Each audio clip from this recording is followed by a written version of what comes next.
Hello, friends. Thanks so much for tuning in. We're glad you could join us. I'm real excited to be coming to you with this interview today. Actually, we're at New York University, right here in New York City.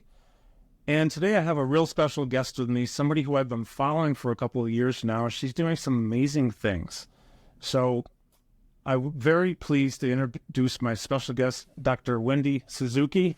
Thank you so much for joining me today. You're welcome. I appreciate you taking this time. Sure. So, Dr. Suzuki, we know that exercise has immediate, powerful benefits to the brain. Yeah. And we were talking off camera before we started the camera rolling here. And I love the work that you're doing.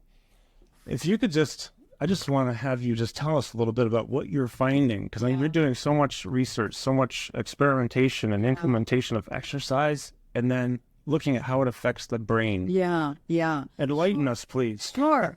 So we have two basic flavors of studies that we do. Okay. One is looking at the immediate effects of exercise. So what happens when you just go to the gym and work out for 45 minutes or an hour?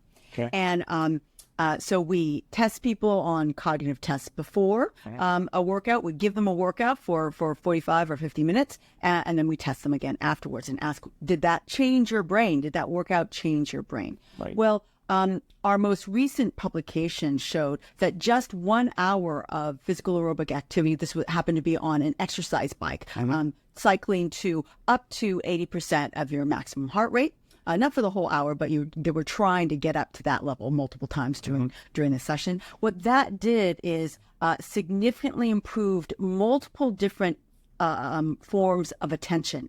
It basically allows you to focus and shift your attention significantly better after this single bout of exercise compared to if you our control in that situation was the control was watching a video. So we actually had them watch an action video. So you watch somebody else jumping around and doing lots of exercise, and you're just sitting there watching it. Compared to that control, an hour of exercise is significantly improving your prefrontal function. Prefrontal cortex is right behind your forehead.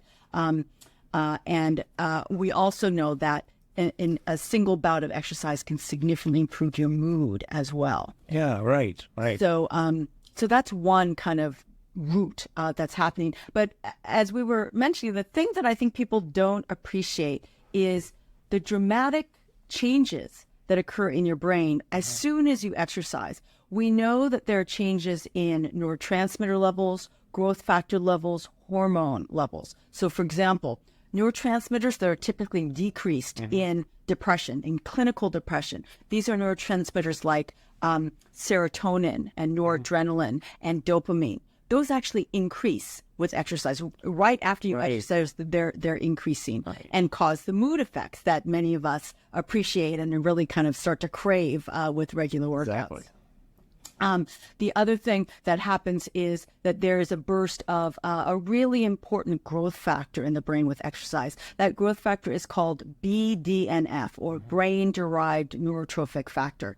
And that is doing lots of good things for allowing changes to happen, allowing learning to take place. And basically, you want as much of that around your brain as possible. We know that exercise is one of the easiest ways to get that kind of flowing in your brain. Right. So this helps our mood. Yeah. It helps us to maybe have better memory, right? The immediate effects for one bout, it's mainly effects on attention.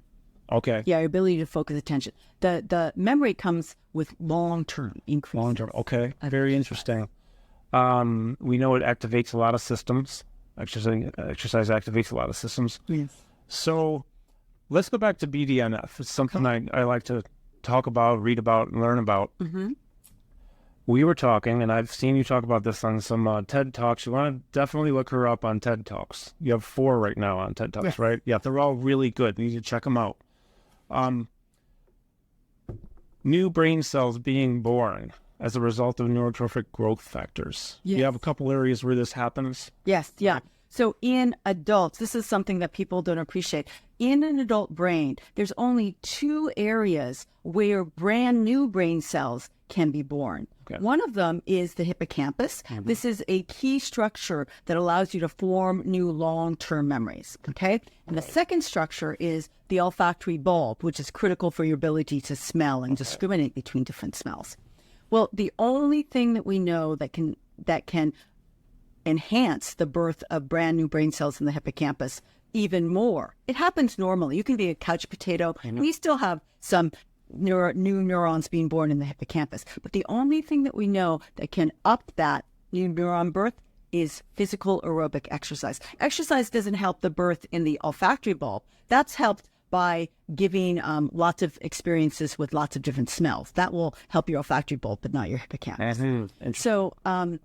So you may know that the hippocampus is the target, the major first target of Alzheimer's disease. So this is important for memory. This is why early Alzheimer's disease patients have memory impairments.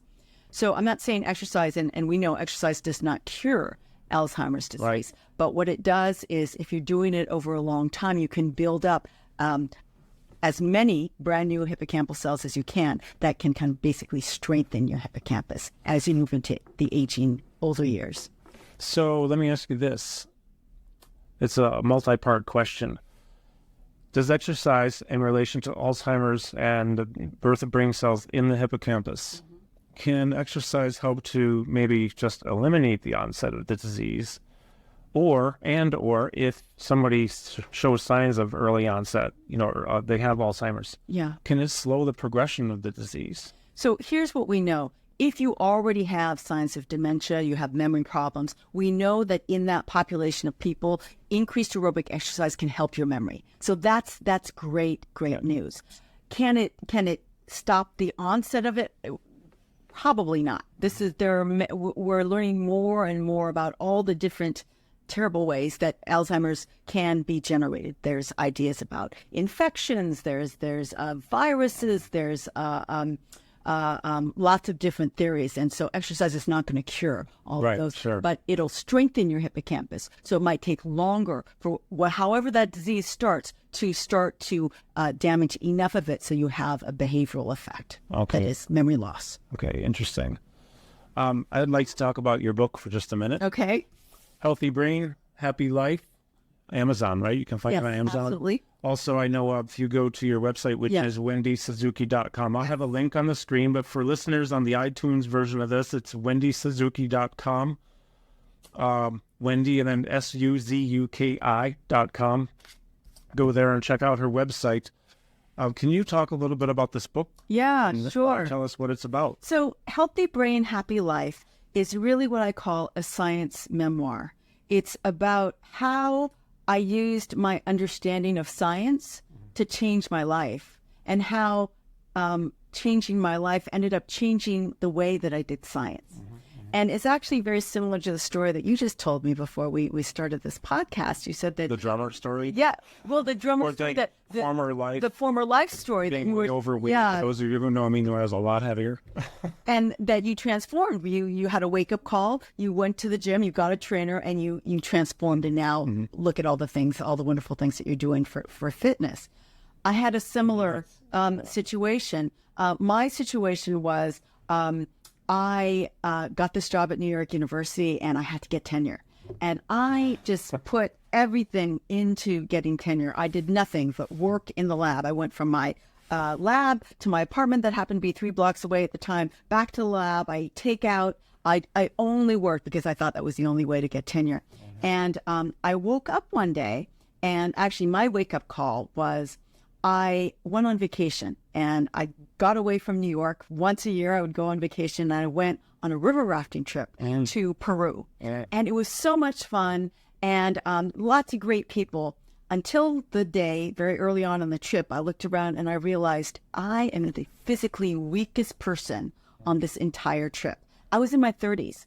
And there were 16-year-old girls on that trip that were stronger than me, and 65-plus-year-old guys on that trip that were way stronger than me.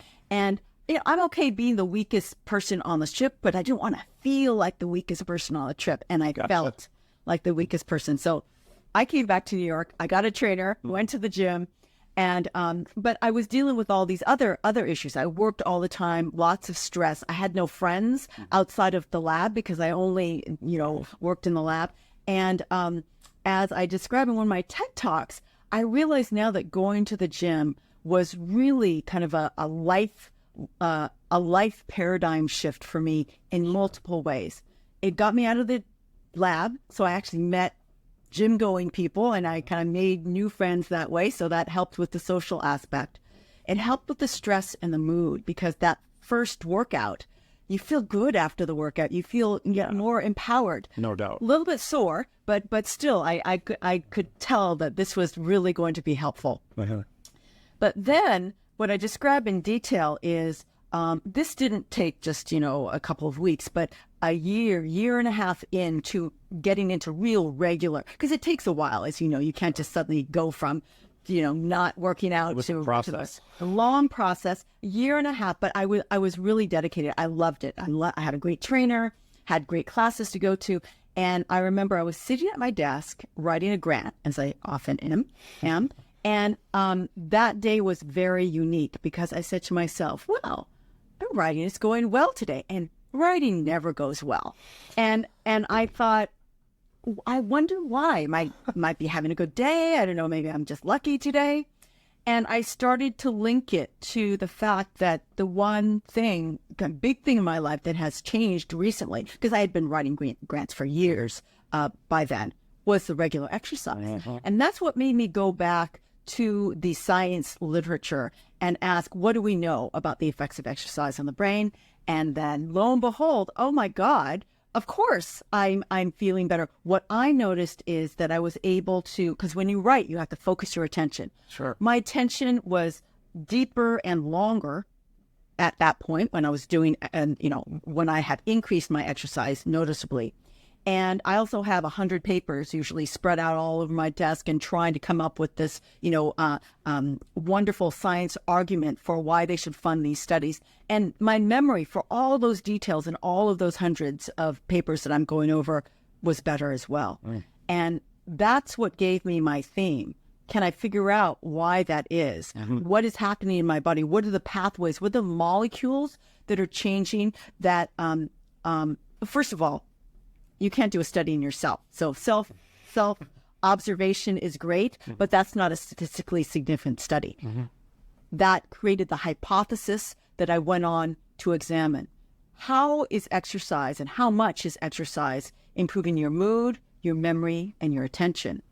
How do you get it? How long does it take to get it significant? And what are those molecules and pathways that the body uses to go from increased movement in your kind of peripheral body to improved function up here? Mm-hmm. And that, in a nutshell, is the theme of my lab now. At the time, I was studying memory, kind of the physiology of memory. Mm-hmm. But because of all of these observations, I ended up both changing my life, that's kind of the memoir, right, but also completely changing the research focus of my entire lab here at NYU. Well, there was a point where you went out and became certified in something, right? Yes, and you actually started leading an hour of a workout before the class. Yes, yeah. So I'm still doing that. I am. So the whole kind of shift of research started when I started noticing these things, and I wanted to learn more about the literature. And as a professor of neuroscience, I know that the best way to learn a new topic is to teach a class on it. Force yourself to teach a class and teach the students. Best way to learn is to teach. So it was going to be a standard kind of elective class where I'd go over all the animal studies on the effects of exercise and the human clinical studies. But then I thought, well, the whole class was inspired by me going to the gym and exercising and noticing these brain changes. Wouldn't it be fun if I could bring exercise into the classroom and get students to exercise? Right. And so I said, great. And I went to the administration. I said, I had this great idea. I want to hire an exercise instructor, and we'll do an hour of exercise together, and then I'll teach the class, and it'll be kind of a novel thing to do. And they said, well, we pay you to teach the class. There's no extra money to pay an exercise instructor. And so I went, okay. And I did the next most obvious thing. I said, well, what if I go out and get certified to become an exercise instructor? And I could teach the class. And they said, that's okay. That's great. And because you're doing it for the class, we're going to pay for your teacher training. So NYU paid for my teacher training. I went out. Great. I did 5 days of teacher training to teach this class that I teach, which is called Intensati, developed by a wonderful fitness trainer here in New York City, Patricia Moreno. And it's unique because it pairs positive spoken affirmations with physical movements from kickbox, dance, yoga, and martial arts. So, but because of all the speaking and the coordination, 5 days of training, even though I was a devoted student of the class, wasn't enough. And I ended up training for 6 months before I actually stepped in front of my first students. And it was an amazing class because I think for the first time, I haven't seen any other academic class that kind of incorporates exercise like this. I haven't either. I travel a lot. I'm at universities a lot. I haven't. Yeah.